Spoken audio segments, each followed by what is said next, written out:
Doctor Babasaheb Ambedkar పై ప్రధాని మోదీకి గౌరవం ఉంటే తక్షణం అమిత్ షాను పదవి నుంచి తొలగించాలని కాంగ్రెస్ అధ్యక్షుడు మల్లికార్జున ఖర్గే డిమాండ్ చేశారు. అమిత్ షాను సమర్థిస్తూ మోదీ ట్వీట్లు చేయడాన్ని ఖర్గే తప్పుపట్టారు.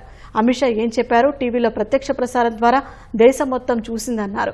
ఆయన మాటలు కేవలం మనుస్మృతిలో మాత్రమే ఉంటాయన్నారు. అలాంటి వాటిని అంబేద్కర్ ఎప్పుడూ సమర్థించలేదన్నారు. जिस आइडियोलॉजी को डॉक्टर अंबेडकर नहीं मानते, स्वर्ग या नर्क की बात उन्होंने कभी कही नहीं, वो बातों को लेकर उनके होम मिनिस्टर बात करते हैं।